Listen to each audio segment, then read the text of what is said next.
This is the Khoodeelaar television channel being broadcast on the internet, only on the internet, not on satellite, not on terrestrial, not on cable platforms. This is Monday, the 2nd of September 2025.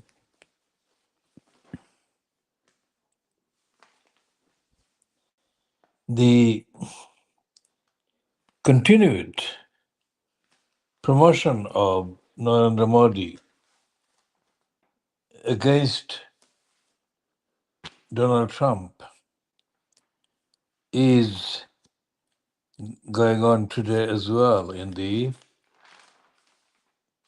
Financial Times, the Daily Telegraph, and the New York Times International.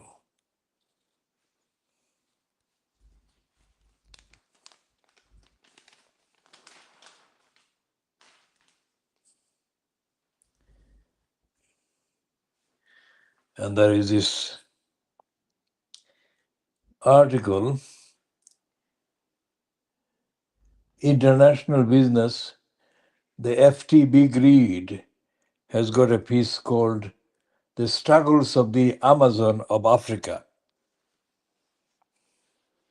And the Financial Times piece says that there is no such thing as the Amazons of Africa. It says that it's a hype, it's a bogus hype.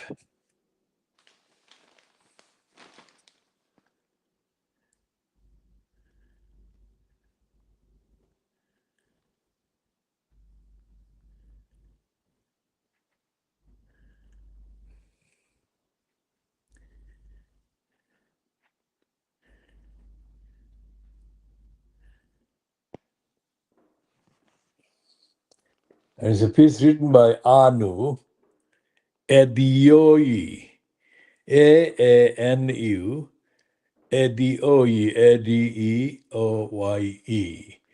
And it's about the outfit called Jumia.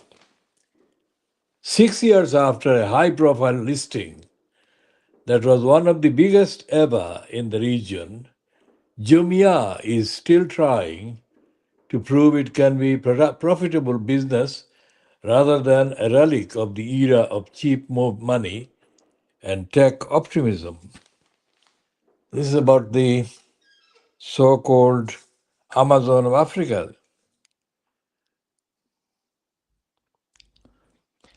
The Amazon of Africa is being featured in the struggles of the Amazon of Africa. Hailed a decade ago as the Amazon of Africa, e-commerce group Jumia still tries to exude the air of breezy tech optimism that marked its early years. 100% Africa, 100% interest, the company's website boasts.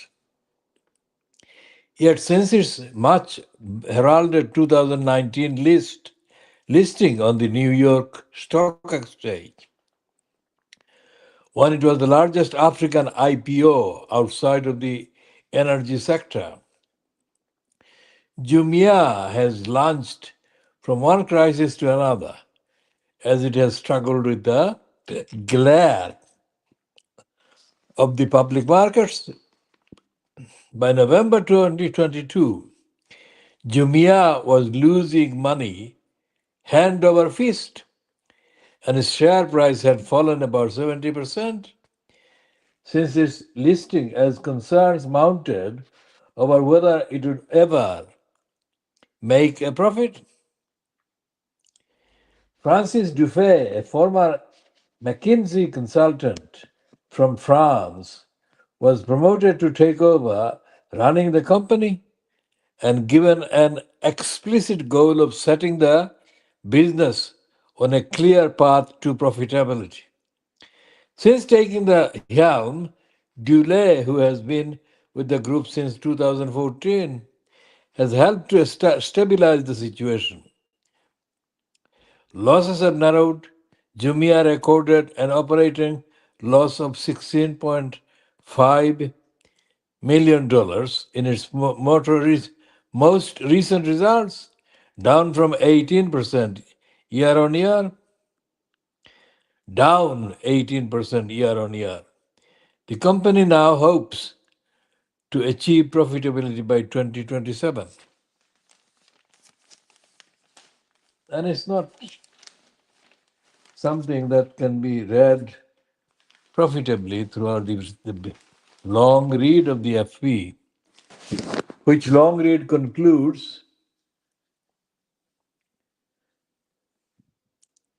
Dufay says Jumia now acknowledges the booming affluent middle class hoped for in the past is unlikely to take shape in the coming years.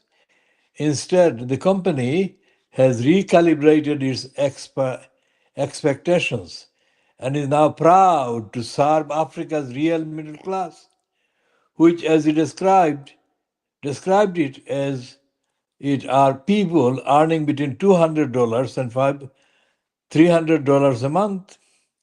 He says the new strategy of focusing on what Jumia calls entry level and affordable sales will be a robust market over the next 2 decades. All the long term trends of demographics, interest usage, and improvement of infrastructure are in favor of e commerce. He insists, but we also know it's unlikely that people will get much richer tomorrow morning. Additional reporting by Joseph Cotterill. Now, this is typical journalism of the West, absolutely typical, completely corrupt and shallow, and not at all telling the truth about the real problems that this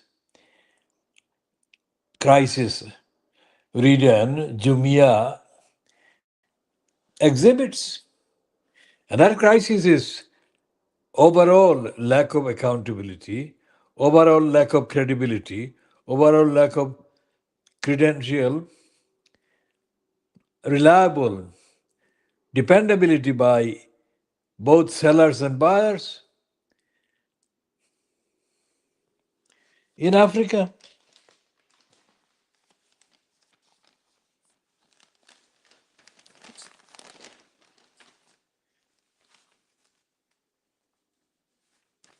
And there is, of course, another propaganda for Modi in the Financial Times. As I said at the beginning of this edition, this one is on page 4.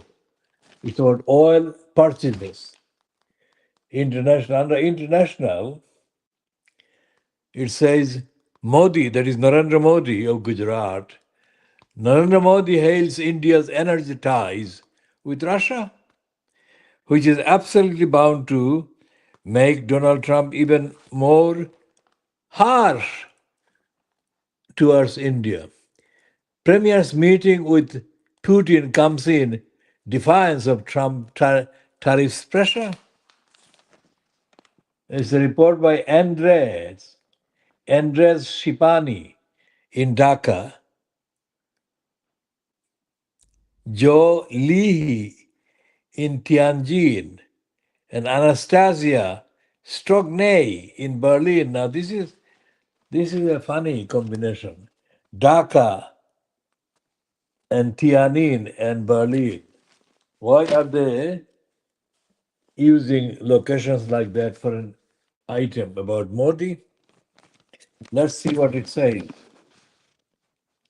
Narendra Modi has hailed India's increasing energy ties with Russia at a meeting with Vladimir Putin on the sidelines of a showpiece summit in China, defying punitive tariffs levied on New Delhi by the US over the purchases of cheap Russian oil. The Indian Prime Minister told his Russian counterpart that even in the most difficult circumstances, India and Russia have walked together shoulder to shoulder. Our close cooperation is important not just to our two countries, but for global peace, stability, and prosperity. That is a quote from Narendra Modi. India's ministry said the two leaders discussed bilateral cooperation, including in the economic, financial, and in energy sectors, and expressed satisfaction with the sustained growth in bilateral ties in these areas. US President Donald Trump last week doubled tariffs on most Indian imports to 50%, saying the move was in response to New Delhi's purchases of discounted Russian oil since Putin ordered the full scale invasion of Ukraine in 2022.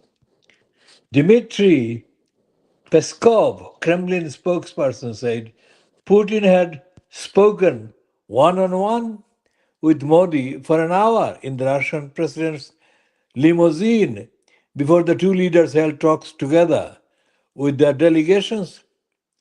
After the encounter on the sidelines of the Shanghai Cooperation Organization Security Forum Summit in the Chinese city of Tianjin, Modi shared a photograph of himself and Putin in the car. Conversations with him are always insightful, Modi wrote on social media site X, him meaning Putin, of course. The Kremlin quoted Putin as saying, trade and economic cooperation between Russia and India were showing positive dynamics against the backdrop of friendly, trusting relations. I'm still looking for the reason why they've got somebody from Dhaka filing any part of this report. India has become Moscow's largest buyer of seaborne crude oil, importing nearly $140 billion worth of Russia's invasion, worth of oil since Russia's invasion. Indian government data shows much of the supply is processed by Indian refineries into petrol and diesel and sold on domestic and international markets. Western countries, including the US, encourage the trade, which helped maintain global market prices as long as the price India paid remained below the G7 price cap set to limit Russian revenues. But US officials have since accused Indian companies of being profiteers of Moscow's war, deepening a rift between Washington and New Delhi. I'm still not finding anything about Dhaka or Bangladesh, that is.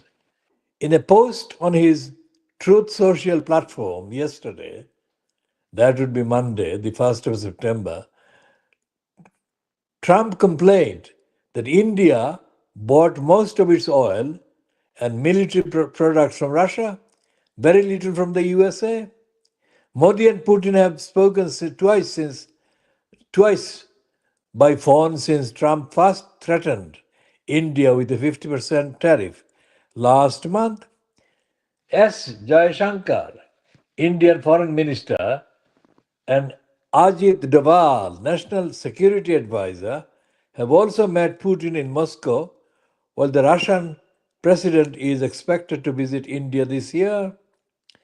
Amit Bandari, a senior fellow for energy at Gateway House, a Mumbai based think tank, said it is clear that for India, Russian oil is here to stay. Russia is where the oil is.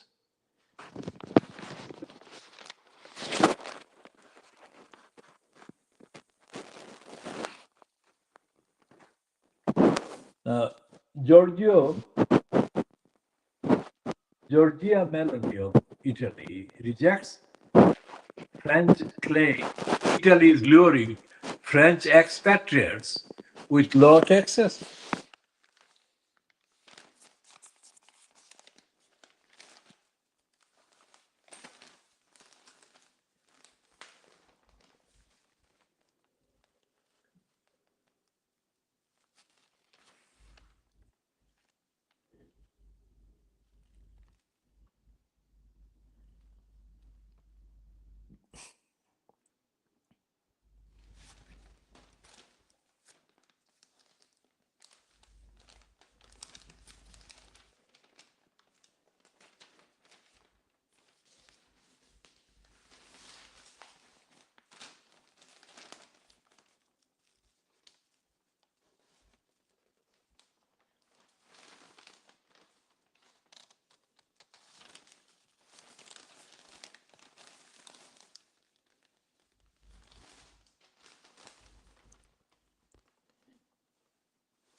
Now, there is a piece on the Financial Times by Gideon Rahman headed Trump Thrives on Psychophancy.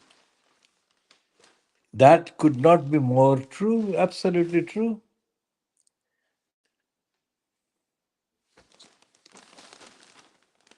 And it says, Mr. President, I invite you to see your big, beautiful face on a banner in front of the Department of Labor. That was the US Labor Secretary, Lori Chavez du Direma, speaking to Donald Trump during a marathon television cabinet meeting last week.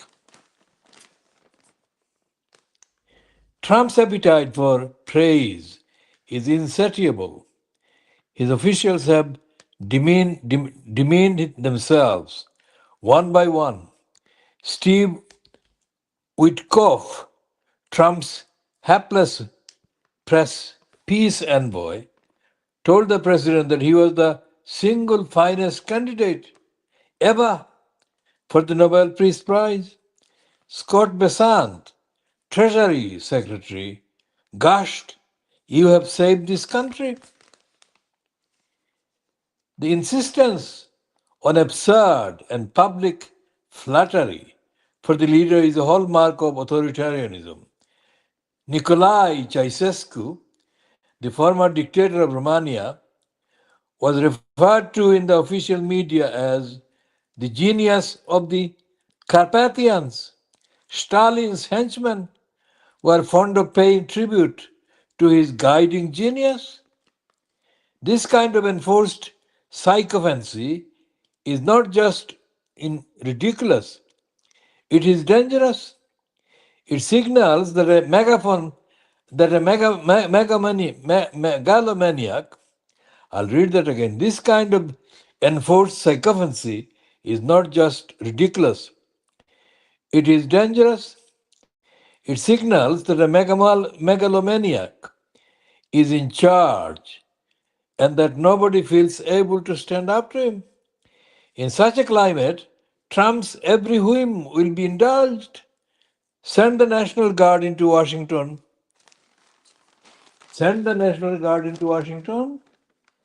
Absolutely. Investigate former President Obama for treasonous conspiracy. We are on it, sir. At the televised cabinet meeting, Trump mused that he has the right to do anything I want to do. As he explained, if I think our country is in danger, I can do it. That is only a selection of quotes about the insatiably hungry for praise madman Donald Trump in the Gideon Rahman piece about America in crisis.